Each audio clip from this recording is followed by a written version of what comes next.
आज मेरे लिए एक बहुत ही स्पेशल दिन है क्योंकि आज पहली बार ऐसा हो रहा है कि मुझे हमारे किसी भाई ने कांटेक्ट किया है अपनी गाड़ी का ओनरशिप एक्सपीरियंस बताने के लिए। नमस्कार देवी और सज्जनों, मैं हूं अजय मिश्रा और आप देख रहे हैं आपका अपना यूट्यूब चैनल ऑटो इन्फोटेक। बिना देरी के इस वीडियो को शुरू करेंगे जहां हम आज बात करेंगे टाटा टिगोर ICNG के बारे में और लेंगे उसका ओनरशिप रिव्यू। Let's go.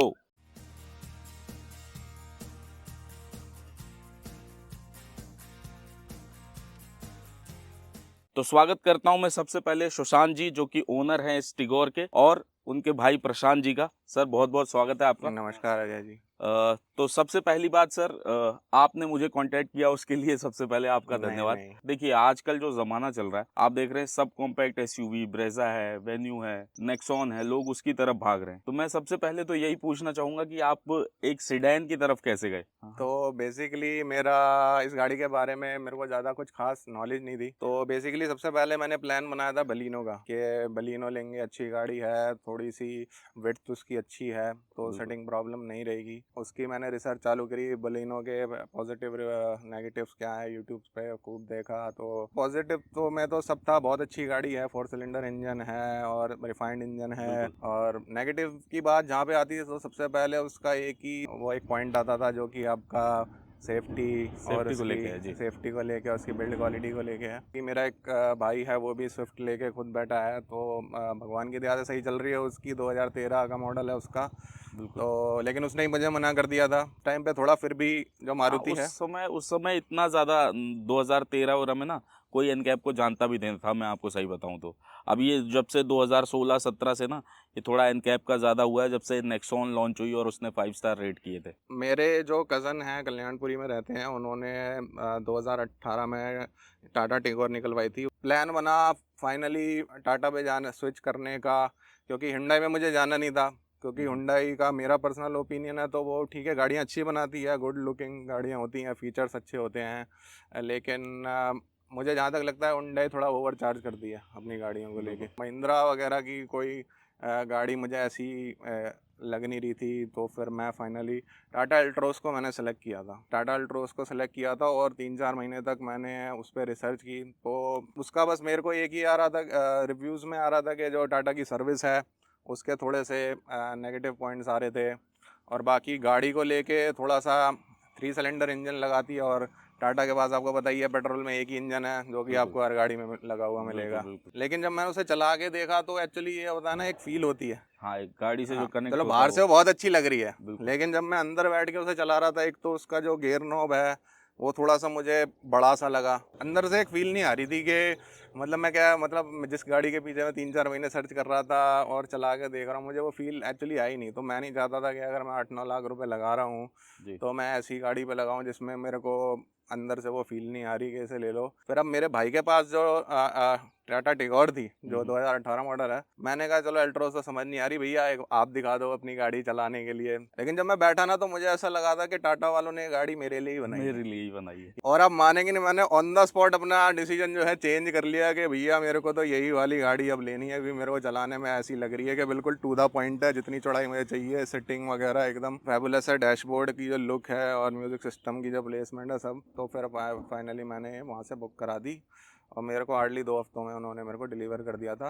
ये अपन को कितने की पड़ी थी ऑन रोड जब आपने पिछले साल ली थी? ये मेरे को 960 की बताई थी उन्होंने, तो ये फाइनली बहुत मशक्क़त करने के बाद 940 की पड़ गई थी मुझे ऑन रोड। और कितने दिन में दे दी थी गाड़ी आपको? ये मेरे को हार्डली 2 हफ्तों में दे दी थी उन्होंने। एक चीज़ जो मैंने टाटा की देखी है, देखिए बाकी मैं नहीं जानता, लेकिन एक चीज़ जो मैंने टाटा की देखी है वो मैं कहना चाहूँगा कि टाटा जो है ना वो वेट नहीं कराता।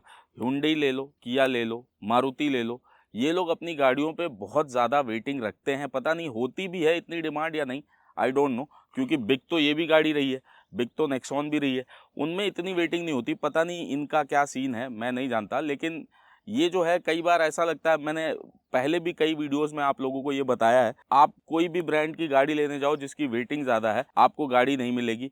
जैसे ही आप 1 लाख रुपए की एक्सेसरी ले लोगे, आपको गाड़ी मिल जाएगी 2 हफ्ते के अंदर। ये जो है ना, थोड़ा मेरे को हमेशा से, मैं एक क्वेश्चन मार्क हमेशा से उठाते आया हूँ कि ये कहीं ना कहीं झोल है और इसका पेन जो है हमारा कस्टमर या हम जैसे लोग भुगत रहे होते हैं। तो ये चीज़ जो है कंपनीज को थोड़ा ध्यान रखनी चाहिए।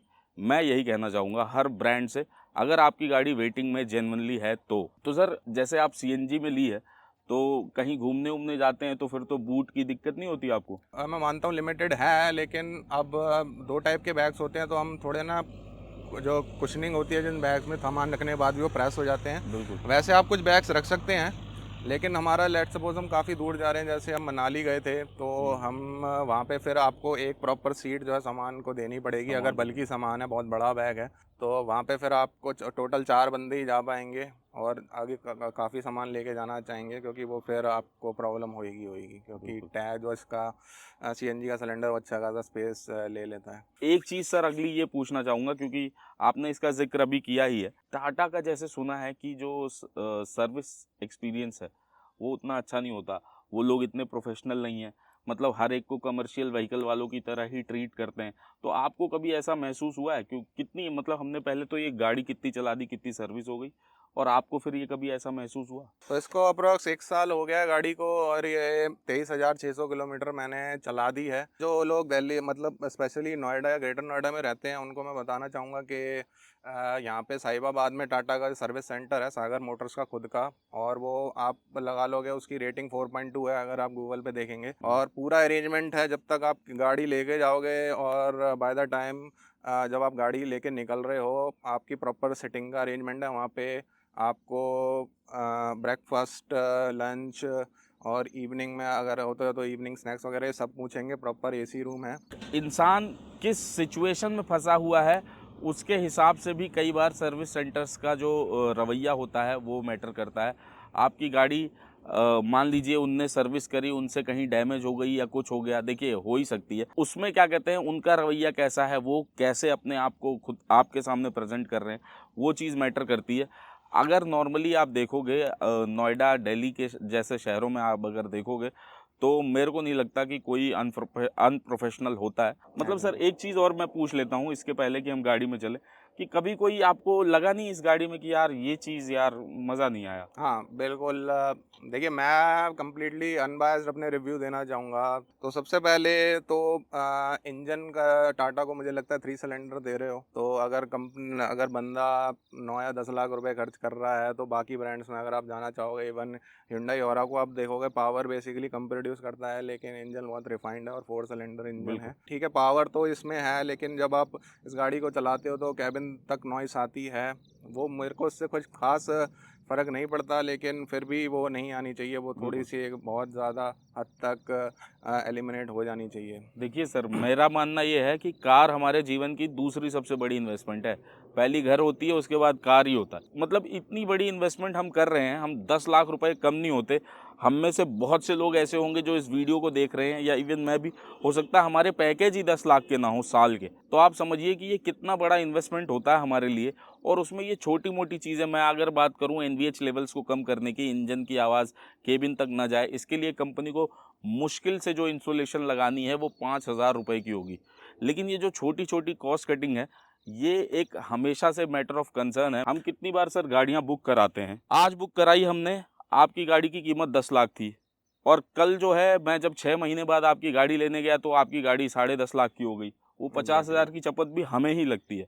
तो आप लोग बिल्कुल इस चीज़ को ध्यान रखिए कि आप गाड़ी की कीमतें बढ़ाइए, कोई दिक्कत नहीं है, महंगाई बढ़ रही है, लेकिन जो कॉस्ट कटिंग है उसको थोड़ा हिसाब से कीजिए, क्योंकि वो चीज़ जो है कस्टमर्स को बाद में पेन देती है। बाहर से तो टाटा ने बहुत अच्छा काम करा है, लेकिन इंटीरियर की जब हम बात करते हैं तो फिट एंड फिनिश की जब हम बात करते हैं तो fit and finish up to the point नहीं है। नहीं है। तो और जो इंटीरियर में डैशबोर्ड की जहाँ पे प्लास्टिक लगा हुआ है, प्लास्टिक की मटेरियल की बात करें तो आपको मारुति में बहुत अच्छा देखने को मिल जाता है बिल्कुल। डैशबोर्ड क्वालिटी, और जो भी अदर प्लास्टिक की जहाँ जहाँ पे प्लास्टिक वर्क हुआ हुआ है, तो यहाँ पे बहुत हार्ड प्लास्टिक यूज़ किया हुआ है जहाँ तक मुझे लगता है। और वो थोड़ी सी अनोइंग सी आपको जब इसे राइड करते हैं, जैसे खड्डे वड्डे में ले जाते हैं, तो अनोइंग सी आवाज़ भी करता है, तो वो खड़पड़ खड़पड़ ये थोड़ा सा मेरे को वो सही नहीं लगती टाटा की। गियर शिफ्टिंग अच्छी है, और लेकिन उसे बहुत ज़्यादा, जैसे मैंने अब अगर आप Hyundai की i20 i10 ये सब मैंने चला रखी है, उसकी गियर शिफ्ट तो ऐसे लगती है जैसे मैं मक्खन हाँ, पे गियर मक्खन, शिफ्टिंग करता बिल्कुल, हूँ। बिल्कुल। तो इसकी भी अच्छी है, लेकिन और ज़्यादा इम्प्रूव हो सकती है। जैसे इसका बैक गियर, बैक नॉब है, जैसे बैक गियर पे जब हम इसे स्विच मारते हैं खाली और सिर्फ बैक गियर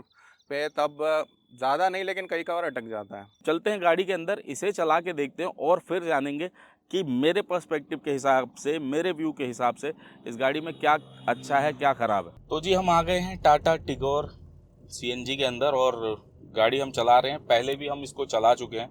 एक जो सबसे पहली खूबी मैं अपनी तरफ से बताऊं, अगर ड्राइव इम्प्रेशन की बात करूं, तो एक जो सबसे अच्छी खूबी मुझे इस गाड़ी की लगती है वो है कि पेट्रोल हो या CNG, आपको पावर डिफरेंस समझ नहीं आएगा। मतलब आपको पेट्रोल में भी वैसी ही फीलिंग देगी और CNG में भी वैसी ही फीलिंग देगी। सुशांत भाई ने ऑलरेडी बताया है कि वही 1.2 लीटर का 3 सिलेंडर रेवोट्रॉन इंजन आता है जो कि लगभग 75 bhp के पावर और 95 न्यूटन मीटर का टॉर्क जनरेट करता है। माइलेज ये गाड़ी खासा अच्छा दे देती है। अभी ये जैसे बहुत ही ज़्यादा लाइट फुटेड ड्राइवर हैं तो इन्होंने बताया कि 25-26 इन्हें सिटी में मिल जाता है, जो कि क्लेम्ड एयर है माइलेज है। तो उसमें भी मेरे को इससे कोई दिक्कत नहीं है। ये गाड़ी इस मामले में भी एक्सेल करती है। बिल्ड क्वालिटी वो भी इसका एक पॉजिटिव ही है। एक्चुअली इंडिया में जो ट्रेंड शुरू किया है ना सेफ्टी का, वो टाटा और महिंद्रा ने किया। तो बिल्ड क्वालिटी में भी इस गाड़ी का कोई जवाब नहीं है।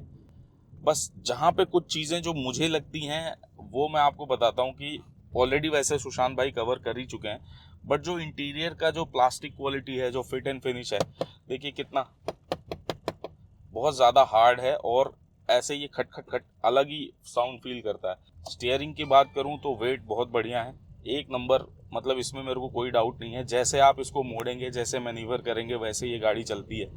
इन गियर एक्सेलरेशन भी CNG के हिसाब से ठीक है। मैं ये नहीं कहूँगा कि बहुत ज़्यादा बढ़िया एकदम अलग ही लेवल का है, बट हाँ CNG के हिसाब से काफ़ी सही है इसका एक्सेलरेशन भी। लेकिन अगर आपको ओवरटेक करना है हाईवेज वगैरह पे तो आपको एक गियर डाउन शिफ्ट करना ज़रूर पड़ेगा, इसमें कोई डाउट वाली बात नहीं है। देखिए अभी मैं रैप कर रहा हूँ, अगर आप सुन पा रहे हो तो बाहर से जो नॉइज़ है इंजन की वो अंदर आ रही है और वो इतनी ज़्यादा प्लीजिंग नहीं है। मतलब ऐसे लग रहा है कि इंजन को हम बहुत स्ट्रेस दे रहे हैं। तो सुशांत सर बताओ कि इसके मतलब नेगेटिव्स तो बहुत बात कर ली हमने पॉजिटिव्स की बात नहीं की थी। तो आपको क्या लगता है पॉजिटिव्स में? पॉजिटिव्स में देखिए, एक तो चलाने में बहुत अच्छी फील आती है आपको, और जो इंटरनल लुक इसका दिया है, जो अरेंजमेंट है डैशबोर्ड का, म्यूज़िक सिस्टम का, और जो गियर का साइज़ है वो बहुत अच्छा है। ठीक है, गियर शिफ्टिंग मेरे को अच्छी लगती है। और सबसे बढ़िया मेरे को इसकी जो एसी है, टाटा का एसी, वो आप जनरली किसी भी ओनर से पूछेंगे तो हमेशा तारीफ़ ही करेगा एसी की। तो बाकी बची हैं कुछ चीज़ें, वो भी पूछ ही लेते हैं। देखिए सर, आपको ये इसका इंजन कैसा लगता है और कितने मतलब सर्विस आपने 4 करा दी है ना? जी तो 4 सर्विसेज में कितना खर्चा आया वो भी हमारे भाइयों को बता ही दो। जी बिल्कुल। देखिए गाड़ी को आपको पता है 1 साल हो गया है और अराउंड 24,000 किलोमीटर ये हिट करने वाली है। तो 23,600 किलोमीटर के अराउंड चल गई है। तो इसकी जो एक चौथी सर्विस होती है वो मैंने कल ही कराई थी, जिसका मेरे को कॉस्टिंग आई थी 3300 रुपये की। और लेकिन मैं उन्हें टाटा से नहीं कराई थी, वो मैंने बाहर से कराई थी। बाकी टाटा के सर्विस सेंटर से मैंने इसकी 3 सर्विस करा दी हैं। जो इसकी थर्ड सर्विस हुई थी वो 14,000 पे हुई थी और एक 7,000 पे हुई थी आपकी सेकंड सर्विस। तो बाकी जो टाटा का चार्ज है वो मेरे को वैसे वो बहुत बड़ी जॉब शीट लेके आए थे जिसमें उन्होंने बहुत सारी चीज़ें थी जो ऐड करी हुई थी।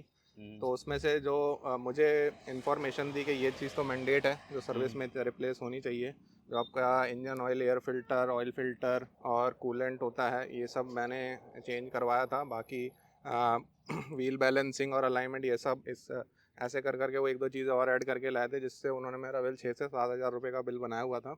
तो मैंने कुछ चीज़ें हटवा दी थी जिससे मेरा फाइनल बिल अराउंड 3600 रुपये का बन गया था थर्ड सर्विस में। तो आपको ये जैसे अभी आपने बाहर से कराई तो आपको लगा नहीं कि टाटा फिर बाद में कभी साथ नहीं देगा, कहीं दिक्कत होगी तो?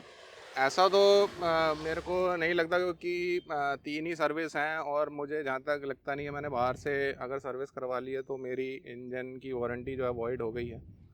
तो बाकी मेरे को पता है कि इंजन की बेशक कंपनी वारंटी देती है, लेकिन इंजन अब देखिए 24,000 किलोमीटर अराउंड चल भी गया और कोई दिक्कत नहीं है। और मेरा ऐसा नहीं है मैं फर्स्ट टाइम गाड़ी चला रहा हूँ, तो हमारी फैमिली रिलेशनशिप में बहुत सारी गाड़ियाँ हैं, तो कभी किसी गाड़ी में इंजन की प्रॉब्लम आई नहीं। तो इंजन से रिलेटेड मुझे पता है कि कोई दिक्कत वैसे आने वाली नहीं है, तो मेरे को उस बात का कोई वो नहीं था, उस बात की कोई केयर नहीं थी कि बाद में टाटा सपोर्ट करेगा कि नहीं करेगा। और मतलब सीट्स वगैरह मैंने देखी बहुत कुशनी है, मतलब बढ़िया सीट्स हैं। आपको लंबे सफ़र में भी कोई कभी गए लंबे सफ़र पे? लंबे सफ़र की बात करें तो मैंने इससे बहुत टूरिंग करी है और आपका ये आगरा की तरफ तो जो यमुना एक्सप्रेस वे की लाइन है जो आगरा तक जाती है, उस पे हम बहुत बार Mathura Vrindavan almost next to next ही जाते रहते हैं। तो यहाँ तो हमारा ये भी अच्छा खासा आपका एक साइड का 200 किलोमीटर राउंड गाड़ी चलती है। बिल्कुल। बाकी उत्तराखंड भी बहुत बार जाते रहते हैं, मनाली भी लेके गया हुआ हूँ मैं इस गाड़ी को। तो मनाली में हमारे अराउंड 15 घंटे की ट्रिप थी वन साइड की, उसमें से मैंने 3 से 4 घंटे का हमने हॉल्ट लिया होगा, जिसमें आपका खाने पीने का टाइम जो है या फिर थक गए थोड़ा चलाते चलाते वो। लेकिन ऑन एन एवरेज में ऐसे सीट्स की कुशनिंग अच्छी है और 4 से 5 घंटे का ड्राइव भी मैं विदाउट हॉल्ट लिए मैं इसमें कर सकता हूँ। और लास्ट है इसका सस्पेंशन जो है थोड़े स्टिफ साइड ट्यून किए गए हैं, लेकिन इससे इसका मतलब बिल्कुल ये नहीं है कि आपको चलाने में असुविधा होगी। जैसे सुशांत भाई बता रहे हैं, आप 4-5 घंटे इस गाड़ी को बड़े आराम से चला सकते हैं बिना किसी दिक्कत के, है ना सुशांत भाई? बिल्कुल क्या कहना चाहोगे? बिल्कुल, हल्के फुल्के जैसे मतलब अगर रोड प्लेन है उसमें तो आपको किसी भी गाड़ी में दिक्कत नहीं होगी, लेकिन बिल्कुल। हल्के फुल्के भी गड्ढे आते हैं वो भी आपको इसमें पता नहीं लगेंगे अनटिल एंड अनलेस रोड बहुत ही ख़राब है या बनी नहीं हुई है, आप खुला रास्ता है। Still there is an opportunity वहाँ पे और भी इम्प्रूव हो सकते हैं, और होपफुली टाटा इस पर वर्क करेगा तो और भी एडवांस सस्पेंशन हमें इसी प्राइस पॉइंट पे देखने को मिल सकते हैं। तो आशा करता हूँ आपके सारे डाउट्स जो हैं इस कार को लेके, अगर आप लेने का प्लान कर रहे हैं तो क्लियर हो गए होंगे। सुशांत भाई ने से ही मुझे ये अपडेट मिला है कि जो अब इसके डोर लॉक्स हैं 2023 में वो अब नॉर्मल वाले हो गए हैं, जो पहले खूंटियाँ होती थी अब नहीं है वो। जी तो ये चीज़ भी अच्छी है। तो अगर आपको ये गाड़ी लेनी है तो एक ओनर्स पर्सपेक्टिव में सिर्फ इसलिए लेके आया हूँ कि आपको ये पता चले कि आपको ये गाड़ी लेनी चाहिए या नहीं। ऑल एंड ऑल अगर मैं बात करूँ तो ये गाड़ी बहुत ही बढ़िया है, एक वैल्यू फॉर मनी प्रोडक्ट है। आफ्टर सेल्स भी अगर आप इसको लेने के बाद भी जो इसका मेंटेनेंस है वो इतना ज़्यादा नहीं है, आप इजीली इस कार को मेंटेन कर सकते हैं। अगर आप एक बुलेट मेंटेन करते हैं तो मुझे लगता है आप टिगोर सीएनजी भी मेंटेन कर सकते हैं। तो यही है आज की इस वीडियो में। अगर आपको ऐसा अपना कोई ओनरशिप एक्सपीरियंस देना है, अच्छा या बुरा, तो आप मुझे autoinfotech786@gmail.com पे संपर्क जरूर कीजिए। ये मेरा पहली बार है, मैं आभारी हूँ सुशांत सर का, बहुत बहुत नहीं, धन्यवाद सर। मैं आभारी अजय जी का भी हूँ, क्योंकि मैं बेसिकली ओनरशिप वीडियो ऐसे बनवाने का मेरा कोई पहले से प्रोएक्टिव प्लान नहीं था, लेकिन मैं सिर्फ ख़ास तौर से ये शूट इसलिए चाहता था क्योंकि मैं अवेयरनेस फैलाना चाहता हूँ। गाड़ी भगाने पे ज़्यादा ध्यान हमें नहीं देना चाहिए, क्योंकि भगाने से कुछ रखा नहीं। मेन चीज़ है गाड़ी सेफली चलाने पे ज़्यादा बिलीव करें। जान है तो जान है, आप लोगों को बताइए। बिल्कुल। तो सिर्फ इसी चीज़ को कंसीडर करते हुए, और गाड़ी मेरे को सब कुछ डिलीवर कर रही थी। प्रॉस एंड कॉन्स आपको ऐसा कोई भी प्रोडक्ट नहीं मिलेगा किसी कंपनी का जिसमें सारे प्रॉस ही प्रॉस हों, कॉन्स ना हो। बिल्कुल। तो दोनों चीज़ें हैं गाड़ी में, लेकिन ऑन एन एवरेज अगर मैं सारी चीज़ों को का कंक्लूजन पे जाता हूँ तो गाड़ी एक वैल्यू फॉर मनी कार है। जो सुशांत सर ने अभी लाइन कही है उसको एक शायरी से समझाता हूँ कि हर किसी को मुकम्मल जहां नहीं मिलता, किसी को ज़मीं तो किसी को आसमान नहीं मिलता। हर गाड़ी में कुछ ना कुछ कमियां होंगी, कुछ ना कुछ खूबियां होंगी। आपको देखना है कि आपकी रिक्वायरमेंट को क्या सूट करता है। तो यही था आज की इस वीडियो में। अगर ये प्रयास हमारा पसंद आया हो तो इसे एक लाइक करके हमें ज़रूर नोटिफाई कीजिएगा। जितना हो सके अपने दोस्तों के साथ इस वीडियो को शेयर कीजिए, और हो सके तो आपके अपने यूट्यूब चैनल ऑटो इन्फोटेक को सब्सक्राइब कर लीजिएगा। जाते जाते फिर से वही एक बात कहूँगा कि जो देश के साथ खड़े हैं उनके साथ खड़े रहिए। जय हिंद, जय भारत। वीडियो देखने के लिए आप सभी का बहुत बहुत धन्यवाद।